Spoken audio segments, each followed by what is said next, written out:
Howdy. Today's video is going to cover solving square root functions. Pretty simple.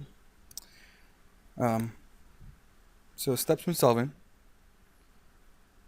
Steps when solving. So it's pretty much the same as solving for a variable because that's what we're doing. All we're doing is solving for x or y or m or whatever variable we're given. So step one, we need to isolate the square root, and remember to work from the outside to the inside when doing this. Once you have the square roots isolated, then we would square both sides of the equation in order to get rid of the square root, because the opposite of square rooting is squaring. Next, you'd want to isolate the variable to get the variable by itself, so we could solve for the variable, which is what we're doing. And then step 4, done. I have the definition of isolate right there, just in case you don't know what it means. Now, examples already. Wow, that was real simple. Solve the following equations. Okay, so the first step is to isolate the square root, which is just this part right there, the square root. So in order to do that, we need to get rid of our 4, which we would do by subtracting 4, because it's positive 4. So then that would cancel, and you'd be left with the square root of 3y equals 5 minus 4 is 1. So now our square root is isolated, so now to get rid of it, we need to square both sides. So square both sides. And that would give you 3y equals 1. Last step, get rid of the 3 to get y by itself. Since we have 3 times y, the opposite of multiplying is dividing, so we're going to divide both sides by 3. So y equals 1 over 3. Number 2. We need to isolate the square root. So, is there anything next to the square root? No. So that means it's already isolated. So that means to get rid of the square root, we need to square both sides. So that would give you x minus 1 equals 4 squared is 16. Now, to get x by itself, we have x minus 1. We need to get rid of the negative 1, so we're going to add 1 in order to get rid of it. So therefore, x is going to equal 17. Last example. We have the square root of x squared plus 6x minus 11 equals the square root of x plus 3. First step is to isolate the square roots. But we have 2 of them. What do we do? Well, just look at each one. Is this square root isolated? Yes. Is this square root isolated? Yes, it is. So therefore, to get rid of both of them, we're going to square both sides.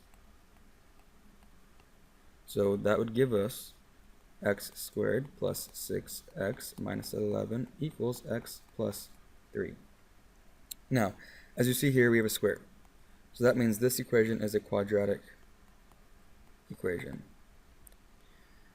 And in order to solve a quadratic equation, we need the quadratic formula, which is going to be negative b plus or minus the square root of b squared minus 4ac all over 2 times a. So that means we need to find a, b, and c. And in order to do that, one of our sides of our equation needs to equal 0.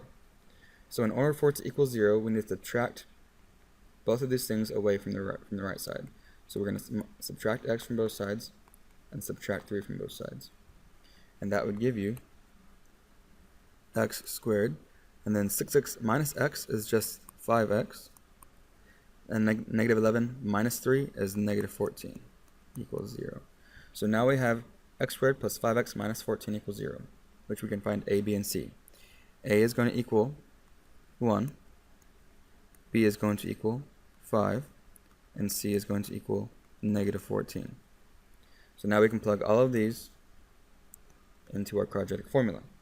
So that would give you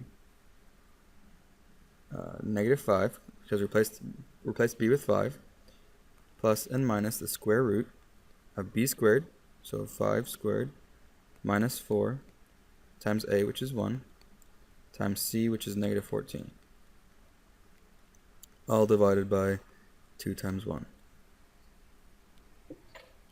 Now we go to multiply everything we can, so we would have a negative 5 plus and minus the square root. 5 squared is 25.